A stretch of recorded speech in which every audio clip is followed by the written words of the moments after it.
Losing is what got us here. None of us feel good about it. This is, where we are. You are what your record is. You are what has happened, recently. But things can change quickly. Once we.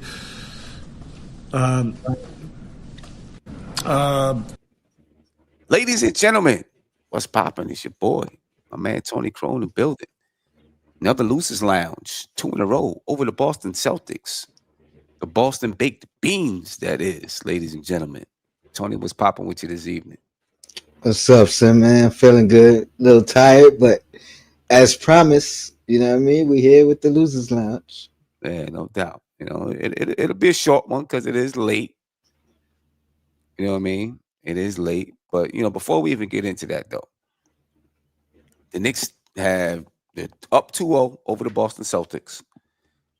How critical, Tony, is Game 3? It's important. It's definitely important. It's, what I mean? We have a cushion, but we have to come in with the mindset that we don't, that we're down 2-0. Right. And like I've been preaching, we need to prove that the Garden is beneficial for us. We can close out teams. We can win the games at home. You know what I mean? This is an opportunity, to be honest. You know what I mean? We got to win the first one, but it's an opportunity to close them out at home and prove that home court advantage means something for us, which we haven't done in some years. Yeah, I think LV Shore said Game 3 is a must win. The pressure is on us. I do think Game 3 is a must win. You know what I mean? I mean, obviously, in a literal sense, it's not. As far as wins and losses, we would still be up 2-1. But I think it switches the mindset.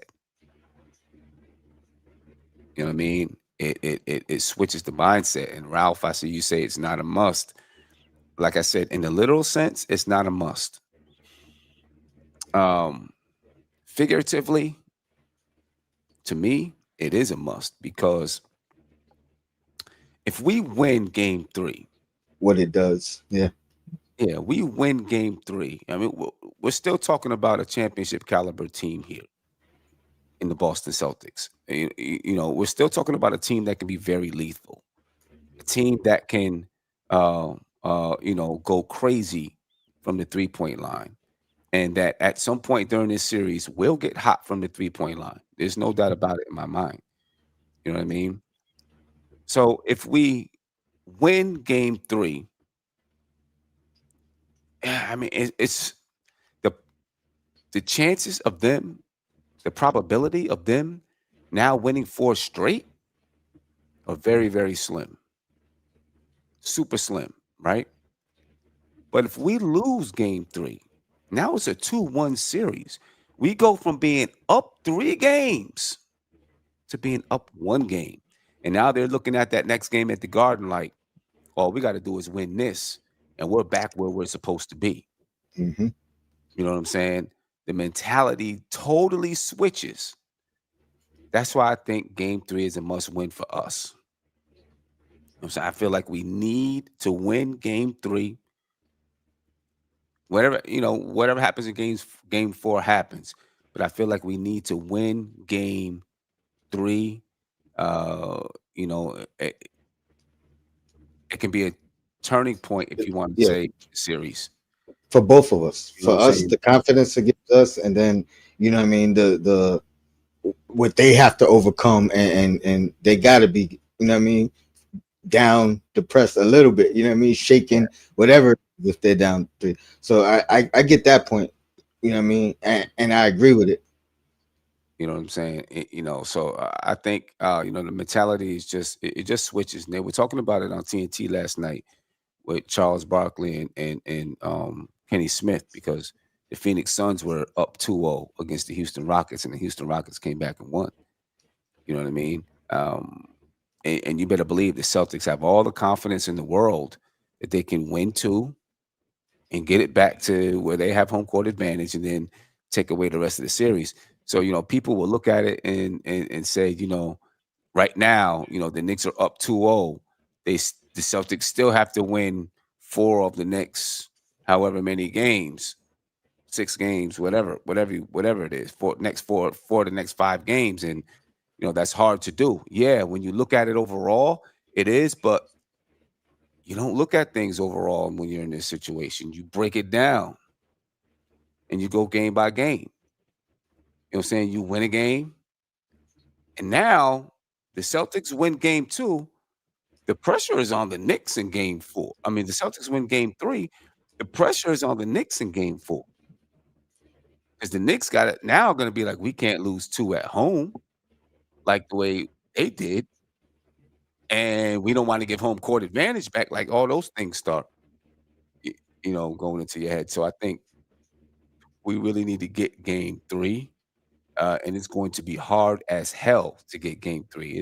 It's going to be hard as hell. You know what I'm saying? Hard as hell. But I really think we need to get game 3. Um, just to, just to keep the mentality of the Celtics that like, damn, we can't beat this team. Or at least us having a mentality like, damn, they can't beat us. Because the Celtics are gonna feel like they can win. Mm-hmm. And to keep that mentality, to keep the momentum. If we do lose game 3, then game 4 is definitely a must win because we need to go back to Boston up, 3-1. 3-1.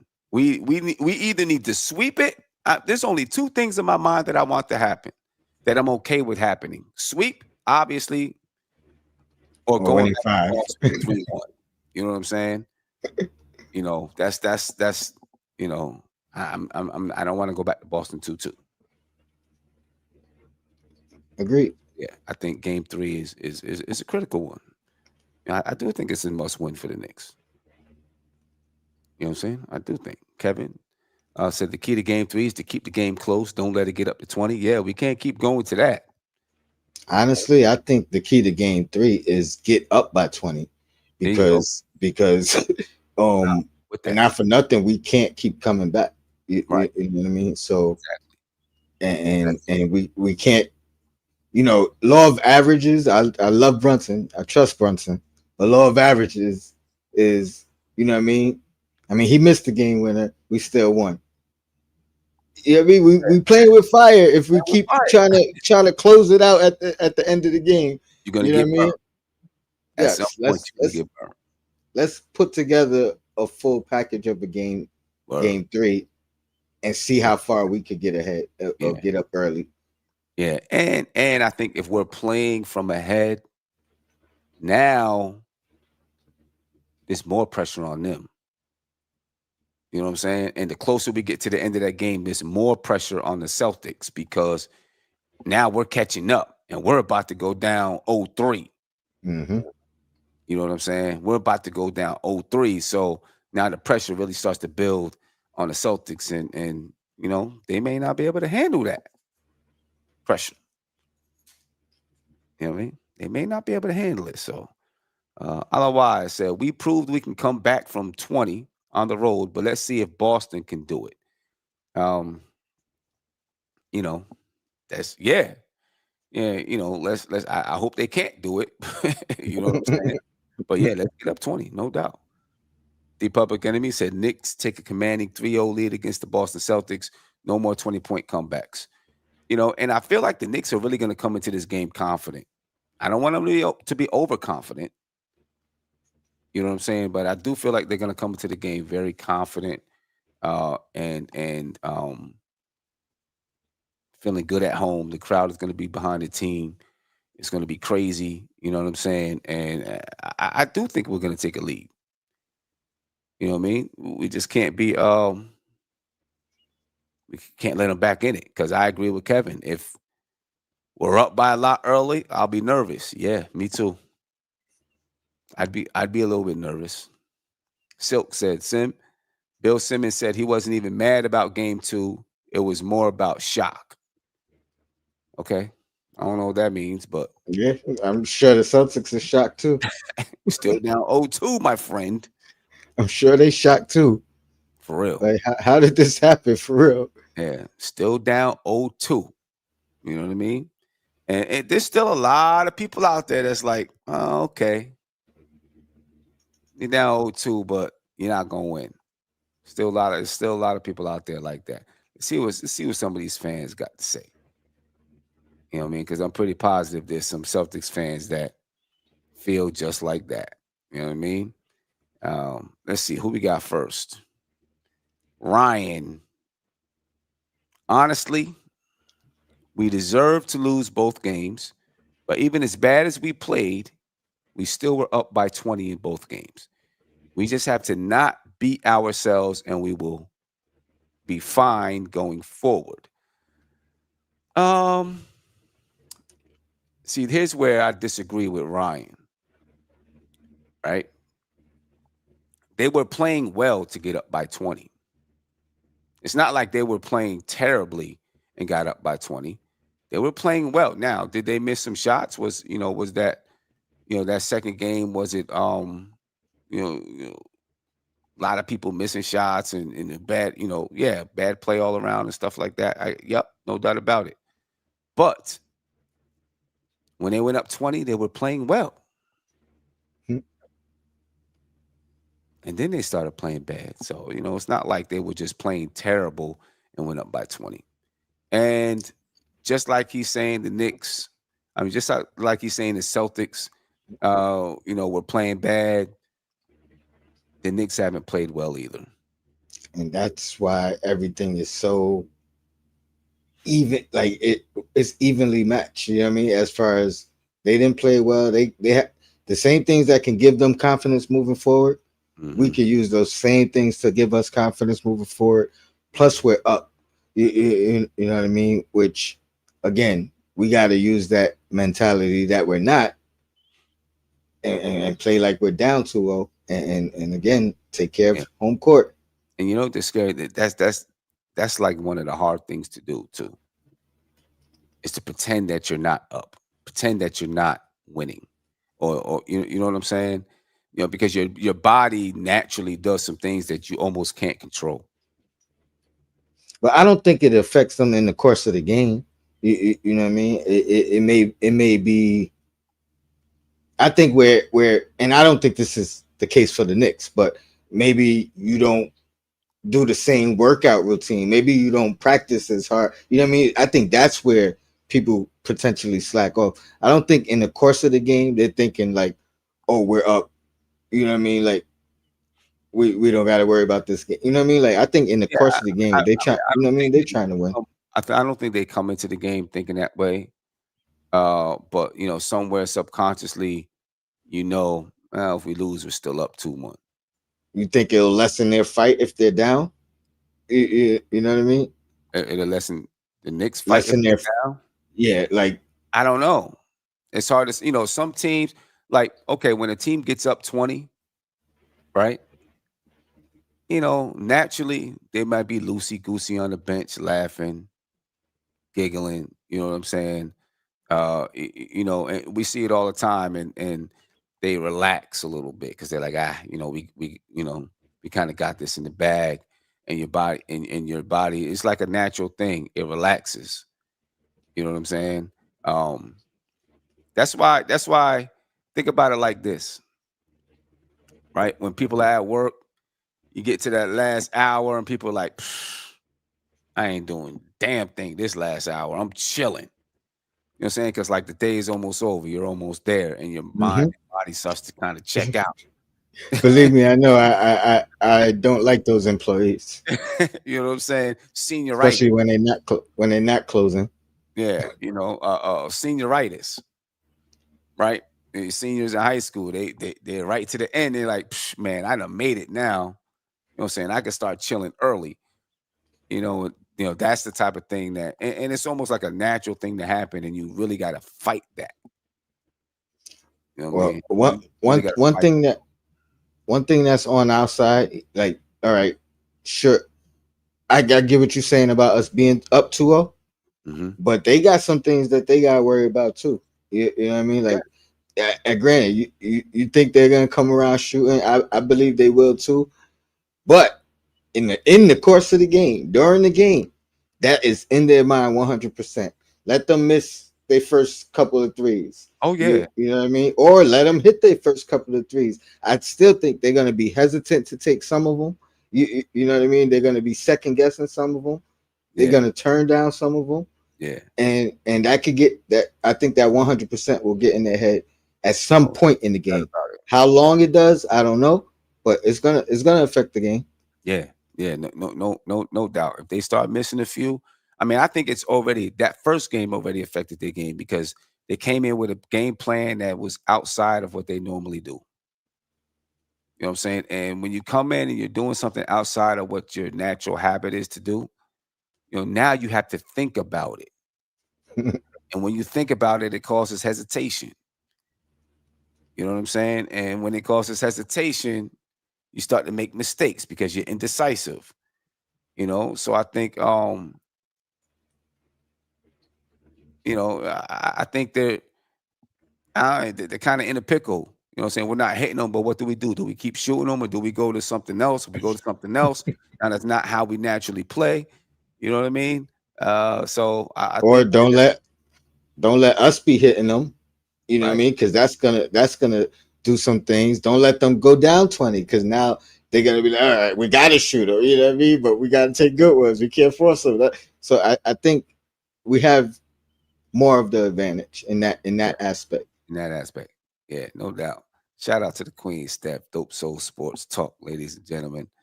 I know a lot of you are probably coming on over from there because they were uh, just down not too long ago talking about some of the same topics we already been talking about.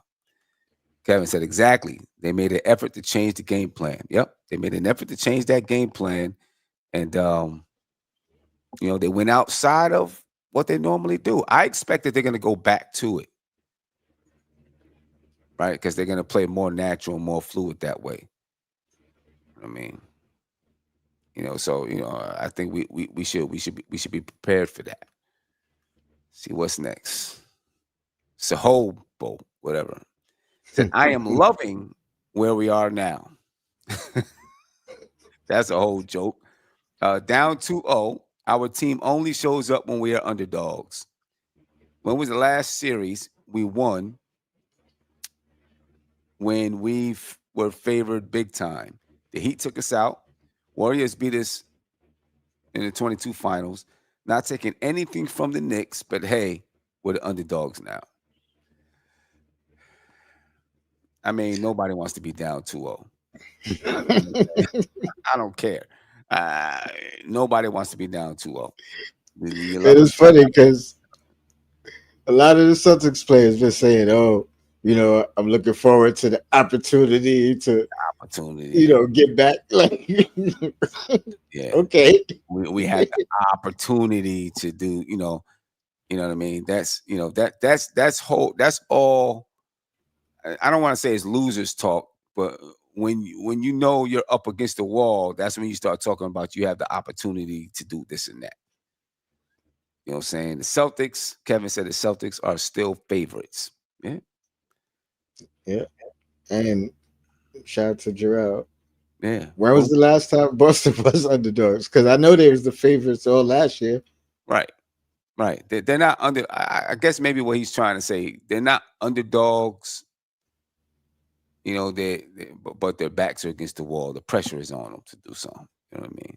Shout out to Aunt Diaz. Said, Knicks fans, if you love the content, make sure you hit that like button, give it a click, subscribe to the channel. And when you subscribe to the channel, make sure you check it so that you get all notifications. And if you haven't checked it, so if you're already subscribed, go back and check it. Make sure you get all notifications. So you get notifications on everything. All right? Relax, chill, soak in the experience. You know what I mean? Soak in the experience. Let's see what else we got up here. This And guy, again, so I don't know, Sahobo, whatever, however you say his name. He said we will win this series. If you don't back us now, when we're down, don't cheer when we win. I feel him on that though. You know what I'm saying? If you're not supporting the team right now when they're down and really trying to push them forward, when you start winning, don't switch up now and try to support now. You know what I'm saying? I get that. I understand that. You know what I mean? I understand that. Pofis. I don't know. Said if we don't win the chip, I would consider trading Jason Tatum for Luca straight up. I don't know, man. You know, I I guess, mean, I guess, anything's possible. yeah, I've been listening to a lot of people talk, and really having, talks about Jason Tatum, if he's, does he have the heart? You know what I'm saying? And all of that kind of stuff. I don't watch him every single night, but you talk about a really, he's the prototypical NBA player, and he's great at what he does. It's not always going to be perfect, but he's great at what he does. I don't know if I'm trading. This guy just won a championship for me. I'm not trading him for Luca the next year. You know what I'm saying? When Luca hasn't won anything and was just traded to the Lakers for whatever reasons that Dallas didn't want him. You know what I'm saying? So yeah, and I'm not hating on Luca. Luca's great too. But this guy, I I ain't, think there's a couple of things about that though. I think both teams would consider it. Mm. I think for Luca and Boston, that's like a dream scenario for them. You know what I mean? Just like a Larry Bird prototype, type player. Like it'd be the next Larry Bird.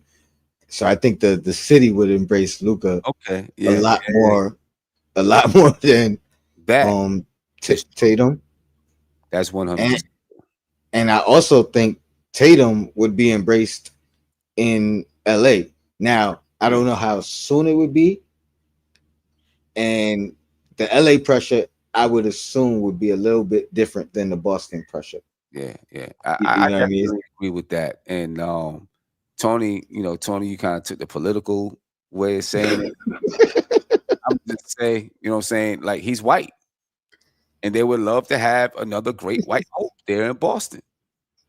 So that really would, I definitely can see that. I can see them embracing Luca like that. They would love to have another great white hope. Yep. No offense to any white people that's in the chat. There's no offense to you. I'm just saying. I think that's what the city of, not that they don't embrace and like Jason Tatum, but I think the city of Boston. It would be more for Luca. I think they would embrace that without a doubt. They would. That's the truth. You know what I'm saying? That's definitely the truth. R. Garcia 32 said the way some of these New York fans are talking, you would think they are dominating us when we literally gave them 2 free wins by playing the two worst games of the year. We will see how they feel after Saturday. Let's go Celtics. I don't know if that's their 2 worst games.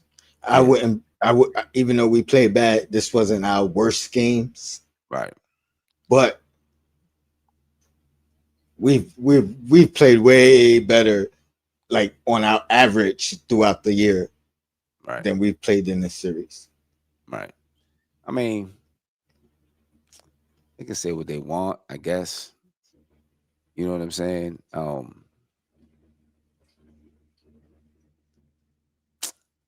No, we're not dominating. Obviously, you guys ain't dominating us either because you lost. You know what I'm saying? We're not dominating, and that's okay. We don't need to dominate. We just got to win. That's right. And matter. if you say you dominated by being up 20, what does it say when we come back and take the lead? Right. That means we dominated that section of the game, right? You know what I'm saying? We don't got to dominate. We just got to win. I don't care about dominating. Just win. You know what I'm saying? We dominate when it counts. Yeah. Smitty Said, I love Tatum, but Joe needs to stop giving him the ball in clutch moments. And the lack of timeouts at the end is absolutely absurd. Same excuses.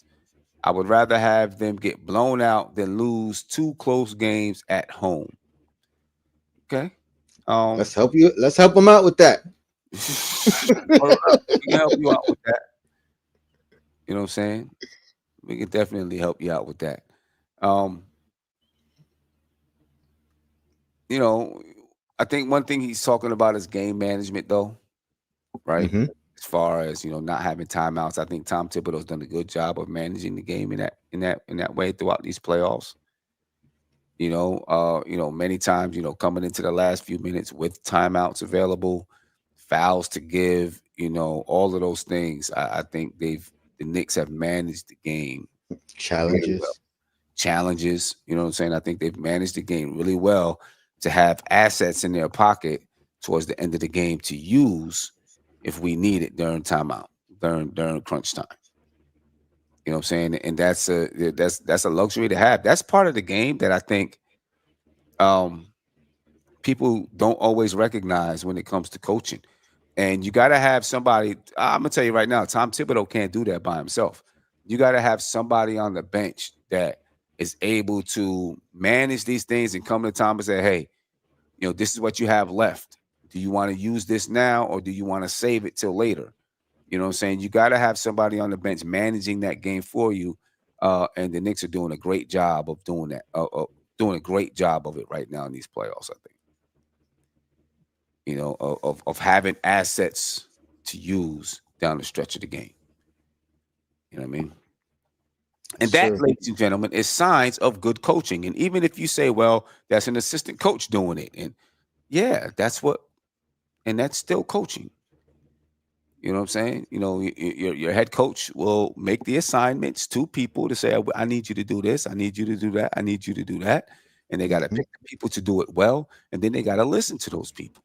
I had Just like the somebody in one of the comments say, about when Tom Thibodeau left Mitch in the game, and so that Boston would foul and something about getting it, getting a penalty.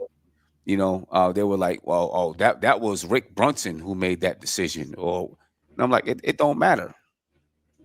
You know what I'm saying? He was because there was like you keep talking about Tom Thibodeau. I'm like, listen, if those decisions would have backfired, you would have blamed Tom Thibodeau.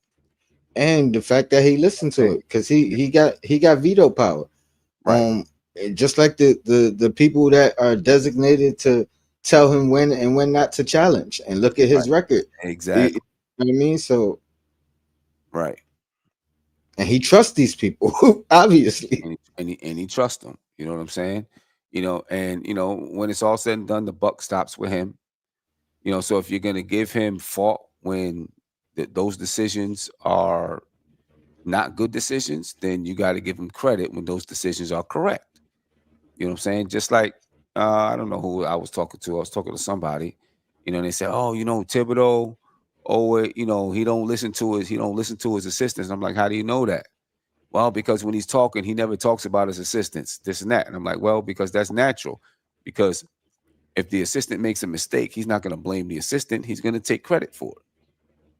You know what I'm saying? Because that's how you earn the trust of your assistant coaches and your staff. You take the blame for them, and then you give them the credit. When they make a good decision, you say, "That wasn't me. That was Rick."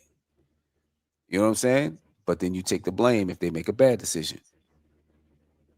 So that's what it is. Well, whether whatever, the coaching staff is doing very, very good in these playoffs. I think very, very good. The coaching staff is doing really good in these playoffs. So Size 9 said Tibbs is unquestionably the best thing that happened to us, and I agree. Along with the front office, Along with the front the, office, like the whole regime. the whole regime has really stabilized this franchise.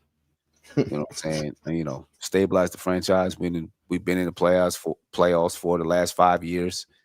Only 3 teams over the last however many years to make it to the second round each year. That's the Knicks, the Celtics, and the Nuggets. You know what I'm saying? Okay, we haven't been to the championship or won a title like those teams, but you know, we're mentioned when it comes to that. We're mentioned in the conversation, so maybe we will win a title. Signs of good things to come. Signs of good things. You know what I'm saying? You know, we've been very stable, very stable. You know, and I know people want to hurry up and rush and get to the promised land, but you got to have stability first. You know what I'm saying? Stability, and then go on from there. And right now, And like we said, when the season started and all these moves were made, it's not just about this year. Like, we're set up for a 4-year stretch. You know what I mean? Right. And then a decision whether to keep going or pivot. Right.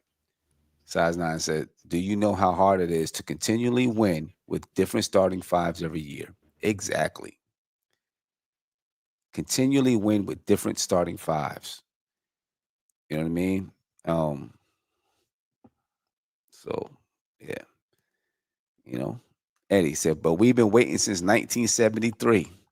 I get it. I dig it. We've been waiting for a very, very long time, but you still got to go through the steps in the process, though.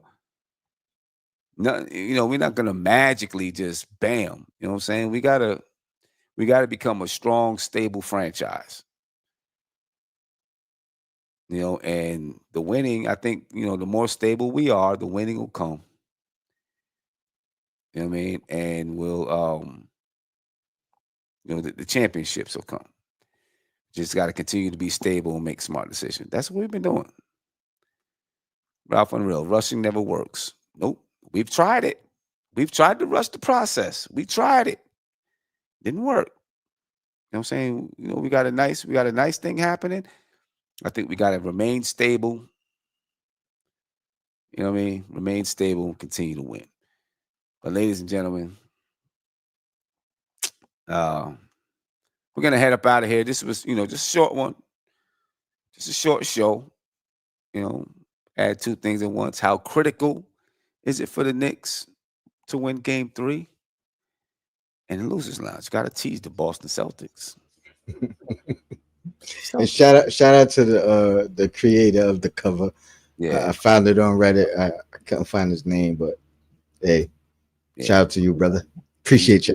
If you see it, bro, let us know. We'll make sure we give you credit. I mean, you probably just got it on AI or something, but either way, we'll give you credit. You know what I mean? Ladies and gentlemen, we're going to head up out of here for the night. Got my last day at the conference tomorrow, so I got to get down there a little bit early to make sure I get breakfast in the morning. You know what I'm saying? So we're up out of here. Probably not going to be able to catch you tomorrow because I'm going to be on the road all day. You know what I'm saying? But I'll definitely, Saturday, it's on the pop. I believe that. I might pop out tomorrow night on Knicks and Bruiser, so come check me out over there. Ladies and gentlemen, we're up out of here. Be peaceful. One.